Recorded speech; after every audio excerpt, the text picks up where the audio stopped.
하나님의 말씀 출애굽기 5장 1절에서 9절까지 보시겠습니다.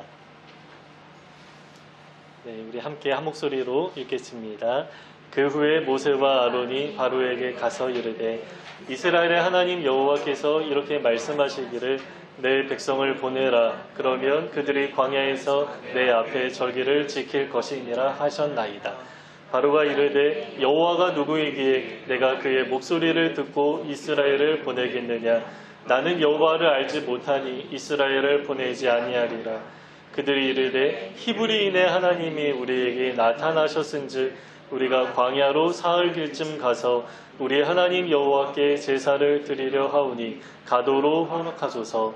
여호와께서 전염병이나 칼로 우리를 치실까 두려워하나이다. 애굽 왕이 그들에게 이르되 모세와 아론아 너희가 어찌하여 백성의 노역을 쉬게 하려느냐. 가서 너희의 노역이나 하라. 바로가 또 이르되 이제 이 땅에 백성이 많아졌거늘 너희가 그들로 노역을 쉬게 하는도다 하고 바로가 그날에 백성의 감독들과 기록원들에게 명령하여 이르되 너희는 백성에게 다시는 벽돌에 쓸 짚을 전과 같이 주지 말고 그들이 가서 스스로 짚을 줍게 하라. 또 그들이 전에 만든 벽돌 수요대로 그들에게 만들게 하고 감하지 말라. 그들이 게으름으로 소리질러 이르기를 우리가 가서 우리 하나님께 제사를 드리자 하나니 그 사람들의 노동을 무겁게 함으로 수고롭게 하여 그들로 거짓말을 듣지 않게 하라. 아멘. 우리 지난주 본문에서 모세는 두 아들에게 할 일을 행하면서 하나님의 자녀라는 정체성을 분명히 정리하고 이집트로 나아갑니다. 그리고 이제 파라오 앞에 서게 되었고요. 아주 당당하게 내 백성을 보내라 요구합니다. 그런데 하나님은 파라오가 듣지 않을 것이라고 미리 예고하셨고요. 이러한 줄다리기가 오늘 본문부터 아주 길게 14장까지 계속됩니다. 성경은 파라오가 하나님의 요구를 듣지 않는 그 모든 과정을 아주 길게 자세하게 기록하는데 그 모든 내용의 의미가 담겨있기 때문입니다. 오늘 본문은 그 처음 시작인데요. 처음 시작답게 아주 본질적인 내용이 오늘 말씀에 담겨 있습니다. 그것이 바로 출애굽의 목적에 관한 것입니다. 모세는 내 백성을 보내라 라는 하나님의 말씀을 전하면서 당장의 출애굽을 요구하는 것처럼 보이지만 사실은 그렇지 않았죠.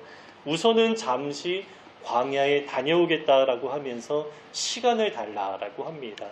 그 목적이 무엇입니까? 하나님 앞에 절기를 지키는 것이라고 합니다. 하나님의 백성으로서 우리가 예배하고 오겠다라고 말하는 것입니다. 그래서 출애굽의 목적이 무엇입니까? 예배하는 백성이 되게 하는 것입니다. 우리 작년에 우리 교회 표가 믿음으로 예배하는 삶이었고요. 또 작년 송년 예배에서도 결론은 예배입니다 라는 제목으로 하나님의 말씀 나눴습니다. 창조 때부터 이 목적은 분명했습니다. 6일째 우리를 창조하시고 7일째 안식으로 들어가게 하셨습니다. 예배하는 백성으로 우리를 만드셨다라는 것입니다. 그리고 우리는 이 땅에서 에녹처럼 살아갑니다. 하나님과 동행하면서 예배하는 삶을 지금 우리가 살아가고 있습니다. 그리고 결국에 하나님 나라에 들어가면 어떻게 됩니까? 영원토록 하나님을 예배하면서 살아가게 될 것입니다. 그리고 하나님은 나중에 출애굽한 백성들에게 출애굽의 목적을 아주 분명하게 말씀하는 내용이 나오는데요. 출애굽기 19장 6절에 이렇게 말합니다. 내가 너희를 애굽으로부터 나오게 한 이유는 제사장 나라를 만들기 위한 것이다 라고 이야기를 합니다. 여러분, 제사장이 뭐 하는 사람입니까? 예배하는 사람입니다. 그래서 제사장 나라라는 것은 예배하는 나라를 만들겠다라는 것입니다. 우리 베드로전서에서도 유명한 말씀이 있죠. 너희는 왕같은 제사장이라고 하는데요. 우리가 예배하는 존재로서 살아가야 한다라는 것입니다. 여러분, 이처럼 우리 신앙생활 중심에 예배가 있습니다. 개인 예배든 공동체 예배든 우리는 늘 하나님을 예배하는 존재로서 살아가고 있습니다. 그런데요, 이집트의 노예로서는 그러한 삶을 살아갈 수 없었죠. 그래서 하나님이 이들을 출애굽하기 원하셨던 것입니다. 그런데 이집트의 파라오는 정말 시큰둥하게 반응합니다. 말도 안 되는 이야기라는 식으로 말하죠. 너에게 무슨 신이냐? 노예가 신을 섬긴다라는 게 가당키나 하냐? 너희의 하나님 여호와 나는 누군지 들어보지도 못했다. 만약에 여호와라는 신이 있더라도 그 신이 나에게 직접 말한다고 하더라도 이집트의 강력한 신 앞에 너희가 섬기는 신이 무슨 의미가 있겠느냐? 이런 이야기를 하는 것입니다.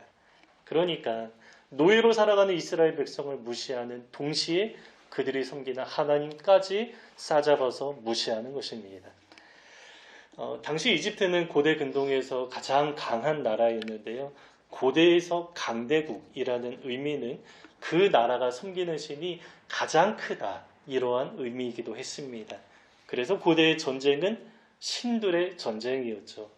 전쟁에서 어느 나라가 이기면 그 나라가 섬기는 신이 이긴 것이고요. 지면 그 나라가 섬기는 신이 진 것이다, 이렇게 이해합니다. 그래서 다윗과 골리앗의 전쟁에서도 골리앗이 죽은 이후에 블레셋 안에 수많은 용사들이 있었지만 그럼에도 그 모든 사람들이 전의를 다 상실하죠. 왜냐하면 자기가 섬기는 신이 졌다라고 생각했기 때문입니다.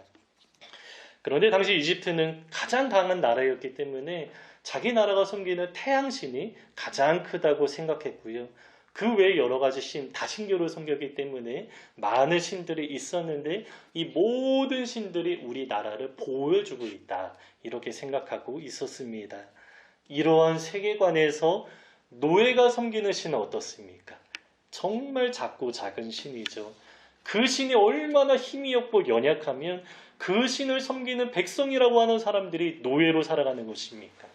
무시하기에 딱 좋은 상황이었던 것입니다. 그래서 파라오는 모세의 이야기를 아주 가볍게 여겼고요. 심지어 거짓말이다 라고 생각합니다. 이스라엘 백성이 하나님께 예배하기 위해 잠깐 다녀오는 것, 이렇게 생각하지 않았고요. 이들이 노예에서 잠시 쉼을 얻기 위해서 핑계를 댄다라고 생각합니다. 그래서 오늘 본문 9절에서는 이들이 모세와 아론의 거짓말을 듣지 않게 하라라고 합니다. 실제로 거짓말이다 생각했기 때문이죠. 그러니까 정신 차리고 가서 일이나 하라라고 하면서 더 많은 일을 얹어줍니다. 신을 섬겨야 한다라는 생각을 하지 못할 정도로 정신없이 아주 바쁘게 만들어버리는 것입니다. 여러분, 이집트의 파라오는 왜 이렇게 생각하고 반응합니까? 이유는 한 가지입니다. 자기가 직접 자기 입으로 그 이유를 말하는데요. 그 내용이 2절에 나와 있습니다. 여호와가 누구이기에 내가 그의 목소리를 듣고 이스라엘을 보내겠느냐? 나는 여호와를 알지 못하니. 나는 여호와를 알지 못한다. 그래서 이스라엘 백성을 보내지 않겠다라고 이야기를 합니다. 이처럼 파라오는 하나님을 알지 못하기 때문에 인정하지 않습니다. 그러나 본문에서는 하나님이 누구신지 알려줍니다. 하나님을 바르게 알아야 또 참된 예배자의 모습으로 살아갈 수 있기 때문이죠. 여러분, 그 하나님이 누구십니까? 오늘 본문 1절을 보면 이스라엘의 하나님 여호와라고 말씀하고요. 3절에서는 히브리인의 하나님이라고 말씀합니다. 하나님이 누구시다 이렇게 말씀하기보다 하나님이 누구와 어떠한 관계를 맺는지 이렇게 말씀하는 것입니다. 그 의미가 바로 이스라엘의 하나님, 히브리인의 하나님, 이 표현에 잘 담겨 있습니다. 그러면 여러분, 이스라엘의 하나님이라는 의미가 무엇입니까? 여러분, 이스라엘이라는 의미는, 이스라엘이라는 그 이름은 야곱에 바뀐 이름이죠. 그러면 이 이름이 언제 바뀌었습니까? 야곱이 하나님과 씨름한 적이 있었습니다. 과거에 야곱이 형을 속여서 장자권을 얻어내고 도망갔는데요. 20년이 지나서 이제 다시 형을 만나야 하는 상황이 되었죠. 20년 전에는 형이 자기를 죽이려고 늘 기회를 엿보고 있었기 때문에 형을 다시 만나기가 정말로 두려웠을 것입니다. 그런데 이제 다시 고향으로 돌아가서 형을 만나야 하는 상황이었는데요. 그 전에 하나님을 먼저 만나고 그분과 씨름을 하죠. 야곱이 하나님이라는 존재를 알고 씨름을 했는지는 정확하게 모르지만 하나님 아니면 그분이 보내신 어떠한 존재다 이렇게 생각했던 것 같습니다. 그래서 그 대상을 붙잡고 놓아주지 않습니다. 성경에서는 씨름을 했다라고 하는데 어떤 경기를 했다 이러한 의미라기보다 그 대상을 딱 붙잡고 놓아주지 않았던 것으로 보입니다. 내가 지금 너무 두려운 상황인데 나에게 축복하지 않으면 내가 당신을 보낼 수 없습니다. 나는 절대로 가지 않겠다라고 하면서 그 대상을 붙잡은 것입니다. 그러다가 허벅지 관절이 어긋났는데요. 그럼에도 하나님을 놓지 않습니다. 그래서 결국에 하나님은 야곱에게 축복을 하시죠. 이 사건에서 야곱은 이스라엘이라는 이름을 받게 되었습니다. 성경에서 그 이름은 문자적으로 하나님과 겨루어 이기었다라는 의미라고 말하고요. 또 어느 경우에는 하나님이 통치하신다라는 의미도 있다라고 합니다. 어떤 의미가 맞는지 논란이 있기도 하는데 제가 볼 때 두 가지 의미가 다 포함되어 있는 것 같습니다. 표면적으로는 야곱이 이긴 것 같습니다. 하나님을 붙잡고 결국에 하나님으로부터 축복을 받아내었기 때문입니다. 그러나 이 사건에서 야곱이 하나님 앞에 고백한 것이 무엇입니까? 하나님의 축복이 아니면 나는 절대로 살아갈 수 없습니다. 하나님이 내 삶에 오셔서 내 삶을 간섭해 주시고 다스려 주시고 통치하셔야만 합니다. 이러한 의미가 담겨 있는 것입니다. 그래서 이스라엘이라는 의미를 종합적으로 보면 하나님이 아니면 나는 살아갈 수 없습니다. 내게 오셔서 나를 다스려 달라고 끈질기게 끝까지 하나님을 붙잡고 고백하는 사람이라는 의미입니다. 그냥 하나님이 계시면 좋고 안 계셔도 괜찮은 이러한 것이 아니라 나에게는 의지할 것이 전혀 없습니다. 이제 형을 다시 만나면 내가 죽을 수도 있습니다. 마지막으로 정말 사생 결단하며 하나님 앞에 부르짖습니다 라고 고백하는 사람, 이러한 사람이 바로 이스라엘이라는 것입니다. 이렇게 하나님은 전적으로 당신을 의지하는 사람들의 기도를 참 기뻐하시고요. 그들의 하나님으로서 존재하십니다. 그리고 하나님은 이러한 기도를 계속 드리기를 원하십니다. 사실 이러한 기도는 우리가 일생에 한두 번 드리는 기도 이렇게 좀 생각하기도 하죠. 그러나 하나님은 평생에 이러한 태도로 살아가기를 원하십니다. 그래서 하나님이 하신 일이 있는데요. 그 일이 바로 야곱의 허벅지 관절을 꺾으신 것입니다. 성경에 환도뼈라고도 하는데 이 엉덩이하고 허벅지를 잇는 어느 관절이다라고 합니다. 이스라엘 사람들에게 이 환도뼈는 생명과 힘의 근원이다 이렇게 생각했다라고 합니다. 지금도 헬스하는 분들이나 의사분들이 말씀하는 것이 허벅지 힘이 가장 중요하다 이러한 이야기 우리 많이 들어보았죠. 따라서 허벅지의 관절은 나를 지탱하는 육신의 힘을 상징하는 것입니다. 수단과 방법을 가리지 않고 자기의 힘에 의존하며 살아온 지난 날을 가리키는 것입니다. 그러나 이제 하나님이 야곱의 환도뼈를 치셨는데요. 그 의지를 완전히 꺾으시고 이제 하나님만 바라보게 하는 아주 생생한 표지가 되었던 것입니다. 그래서 이후로 야곱은 평생 한쪽 다리를 절면서 살아갔을 텐데 여러분 걸을 때마다 그 사건이 기억나지 않겠습니까? 목숨 걸고 기도했던 그 기도의 현장이 생각날 것이고 하나님이 내 의지를 완전히 꺾어주시고 그분이 직접 내 삶을 다스리시면서 지금까지 걸어왔습니다. 이렇게 고백하게 되지 않겠습니까? 이렇게 평생 하나님만 의지하며 살아갔던 그런 야곱의 삶이었을 것입니다. 여러분 바울도 같은 고백을 드리죠. 하나님이 일부러 바울의 약한 부분을 치료하지 않으셨습니다. 바울은 몸의 가시라고 표현했는데 자기에게 너무 고통스러운 부분이었다라는 것입니다. 그래서 바울은 여러 번 충분히 기도했지만 그럼에도 하나님은 거절하십니다. 그런데 여러분 바울을 통해서 얼마나 많은 사람들이 치유를 받았습니까? 심지어 그의 손수건이나 앞치마를 가져다가 병든 사람에게 얹으면 나을 정도였습니다. 그러나 정작 하나님은 바울 자신의 약한 부분을 치료하지 않으셨습니다. 대신에 하신 말씀이 있죠. 너에게 주어진 은혜가 너에게 족하다, 충분하다라고 말씀하십니다. 바울의 삶 가운데 치료의 은혜가 임하지 않더라도 아주 충분한 은혜를 이미 많이 받았다라는 것입니다. 그것이 무엇입니까? 특별히 바울은 계시의 은혜를 많이 받았습니다. 복음의 비밀을 깨달아서 드러내는 일에 아주 귀하게 쓰임을 받았습니다. 그러면 바울이 교만해질 수도 있지 않겠습니까? 예수님의 직속 제자들도 있는데 그들보다 바울이 깨달은 것이 훨씬 더 많았습니다. 사역도 더 왕성하게 했죠. 그래서 비교하면서 교만해질 수도 있는 상황이었습니다. 그러나 바울이 고백하는데요.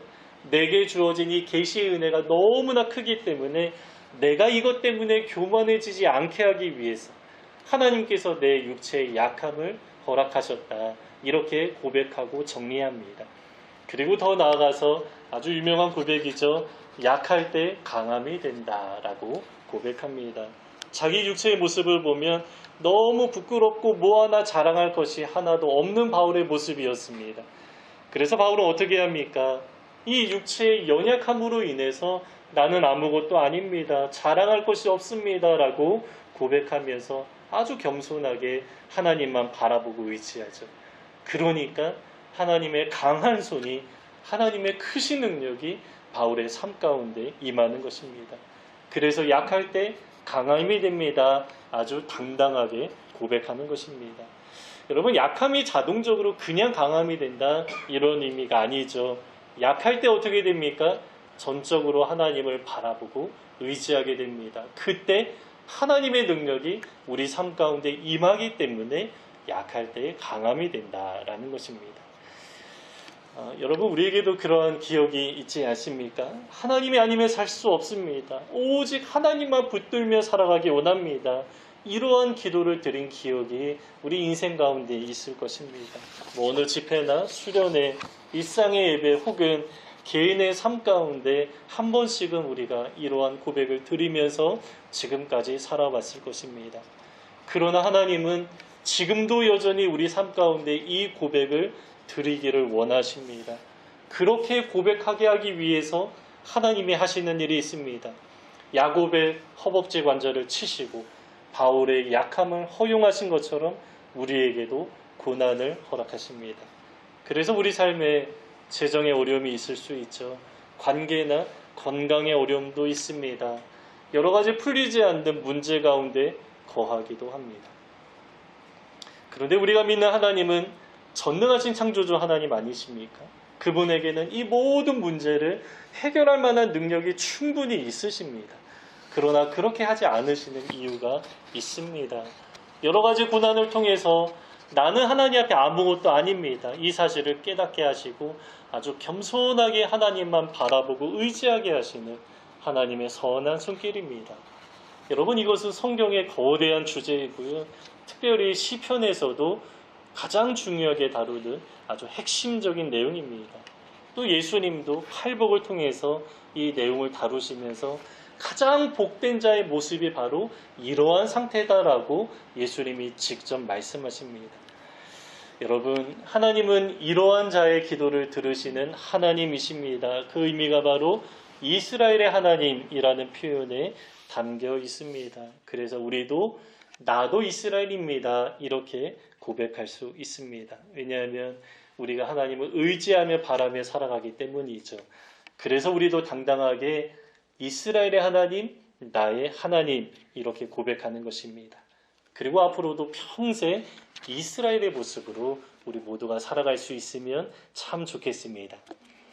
이렇게 하나님은 이스라엘의 하나님이신데요. 오늘 본문에 히브리인의 하나님이라는 표현이 한 번 더 나옵니다.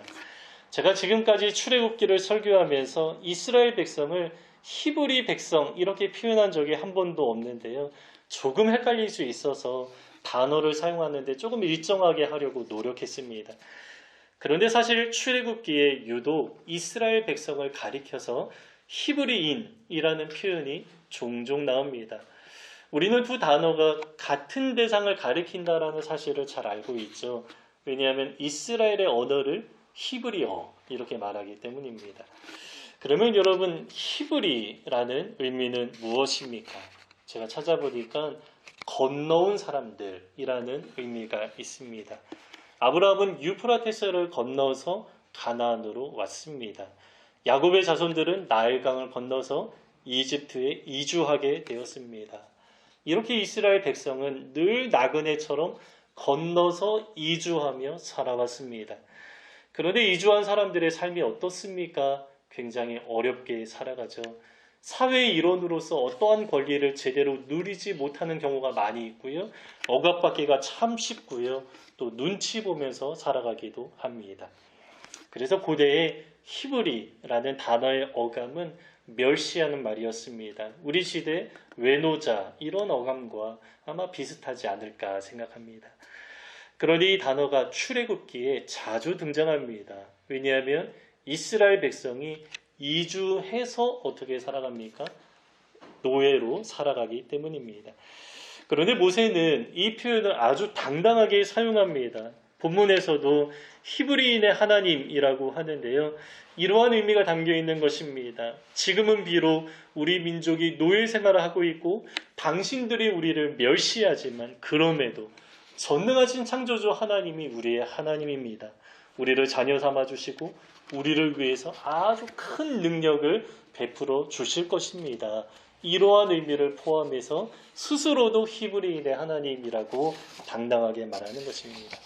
그리고 이 표현은 이스라엘 민족에게만 적용되지 않습니다.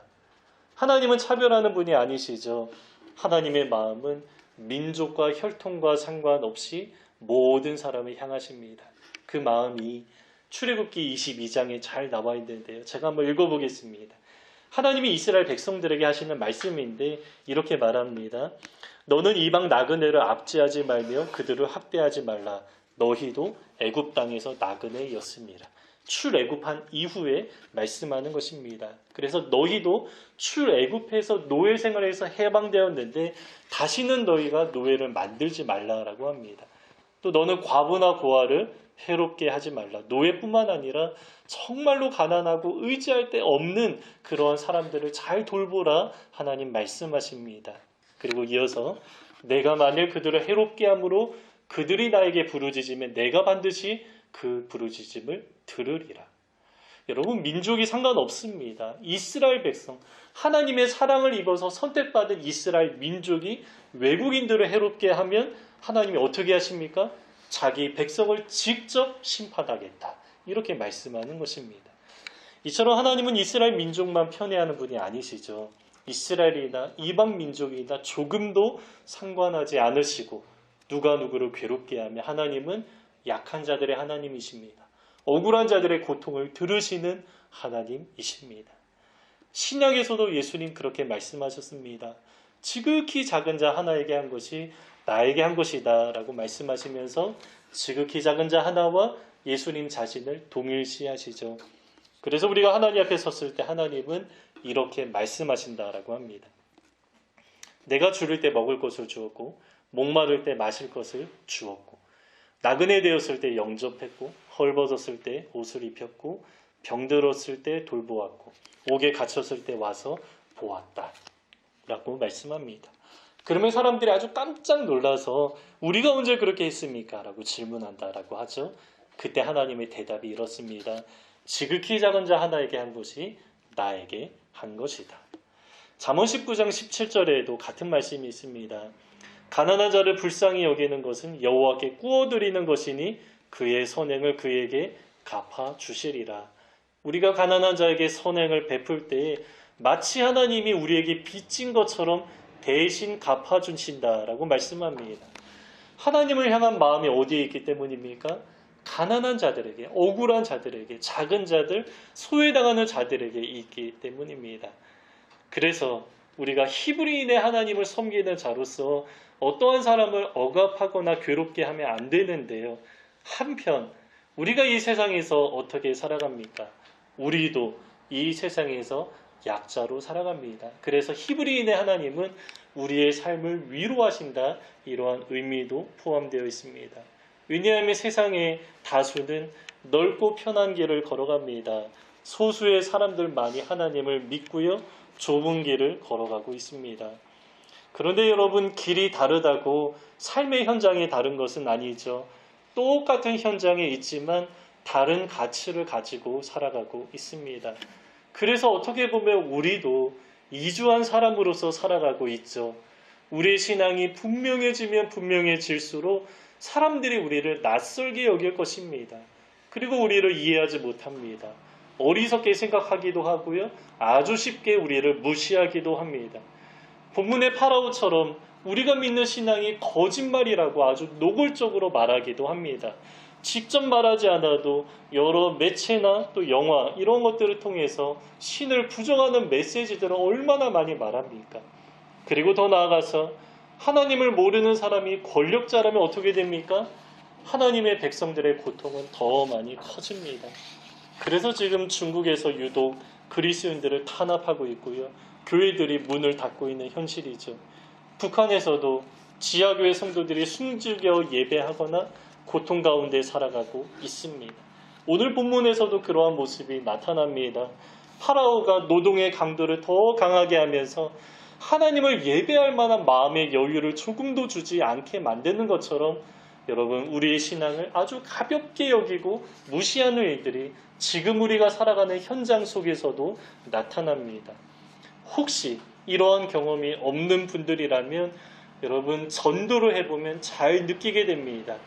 전도라는 것은 우리의 정체성을 진하게 나타내는 그런 행위라고 생각하는데요. 그때부터 사람들의 반응이 달라질 것입니다. 우리를 멀리하고 이질감을 느끼고요. 때로 논쟁하려고 하고 비판하거나 또 우리를 무시하기도 합니다. 그러나 세상이 우리를 미워하면 미워할수록 하나님 어떻게 하십니까?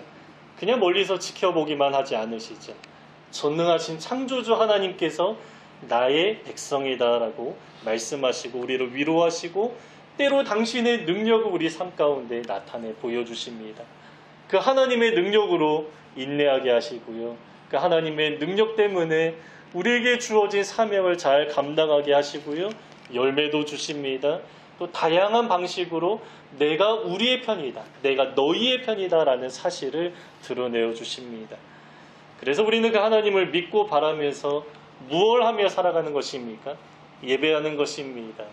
제가 서두에서 출애굽의 목적은 예배하는 백성을 만드는 것이라고 했습니다.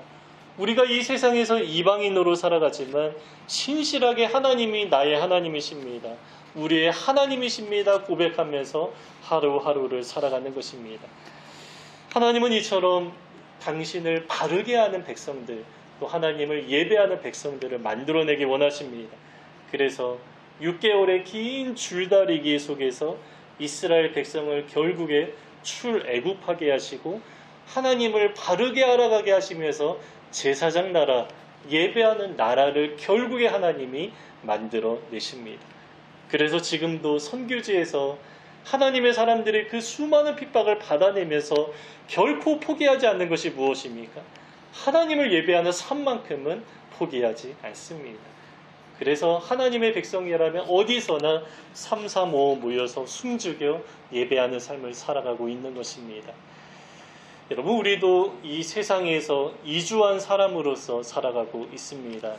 그 삶이 쉽지 않기 때문에 하나님이 없으면 안 됩니다 고백하면서 야곱처럼 하나님만 붙들며 살아가죠. 하나님은 이러한 우리의 모습을 보시면서 내가 너의 하나님이다 말씀하고요, 강한 손으로 우리를 붙들어 주시고 우리와 함께 하루하루를 살아가십니다.